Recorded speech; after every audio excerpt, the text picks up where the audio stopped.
UP CM Yogi Adityanath बोल रहे हैं।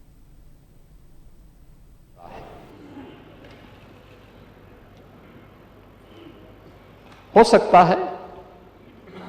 अपनी अपनी दृष्टि और अपने अपने दृष्टिकोण की बात होती है, लेकिन 187 माननीय सदस्यों का, और मैं मानता हूं कि ज्यादातर माननीय सदस्य इस पूरी चर्चा में अपने अभिभाषण को और अपने विजन को रखना चाहते थे, लेकिन समय की सीमित संभावनाओं को, चूंकि चर्चा को हमें आगे बढ़ाना था,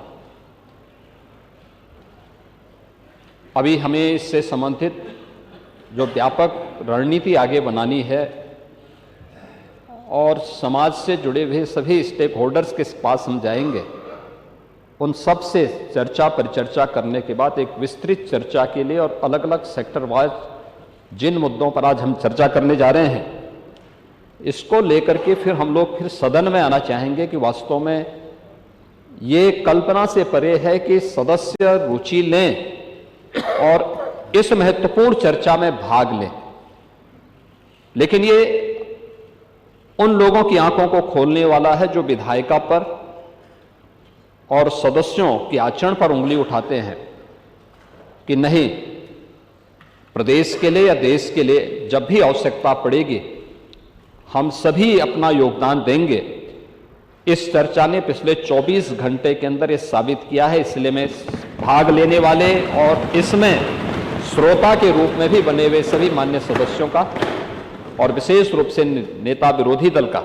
हृदय से धन्यवाद करता हूं। महोदय,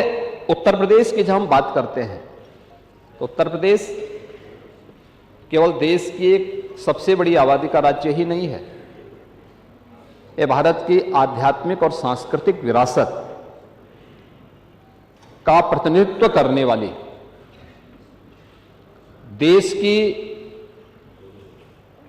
एक प्रकार की ऊर्जा का केंद्र बिंदु भी है। भारत की ऊर्जा का केंद्र बिंदु है जो भारत की आध्यात्मिक और सांस्कृतिक नेतृत्व को अपने यहां से प्राचीन काल से ही देता रहा है। और इसीलिए जब ग्लोबल इन्वेस्टर समिट में यहां लखनऊ में 2023 में उसके उद्घाटन समारोह को संबोधित करते हुए आदरणीय प्रधानमंत्री जी ने जो बातें यहां पर कही थी, उन्होंने इस बात को कहा था कि आज उत्तर प्रदेश एक आशा है, एक उम्मीद बन चुका है। भारत अगर आज दुनिया के लिए एक ब्राइट स्पॉट है तो यूपी भारत की ग्रोथ को ड्राइव करने वाला एक अहम नेतृत्व भी दे रहा है। ये आदरणीय प्रधानमंत्री जी के विचार थे जो उत्तर प्रदेश ने इस दौरान अपनी एक व्यापक कार्य योजना को लेकर के अपने कार्यक्रमों को आगे बढ़ाने का काम किया। और ये हम सब का सौभाग्य है कि देश अपनी आजादी के अमृतकाल में कल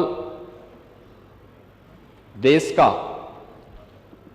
स्वतंत्रता के 78 वर्ष पूरे होने जा रहे हैं। 78 वर्ष की इस यात्रा के आत्मावलोकन का एक अवसर पूरे देशवासियों को कल प्राप्त होगा। पूरा देश की आजादी के अमृत महोत्सव वर्ष में देश की भावनाओं के साथ, देश के नेतृत्व की भावनाओं के साथ जुड़ा था। और उस समय आदरणीय प्रधानमंत्री जी ने देशवासियों के सामने कुछ संकल्प लिए थे। जो संकल्प थे उन संकल्पों में जो महत्वपूर्ण संकल्प था 2047 तक भारत को एक विकसित भारत के रूप में स्थापित करना। हम सब इस बात को जानते हैं कि भारत विकसित तब बनेगा जब सभी राज्य इस दिशा में अपनी अपनी भूमिका का निर्वहन करेंगे और अपनी भूमिका के इस निर्वहन करने की दिशा से पिछले 24 घंटे से अधिक समय से इस माननीय सदन में इस चर्चा का होना ये विकसित भारत की इन संकल्पनाओं को ही आगे बढ़ाने का विजन है।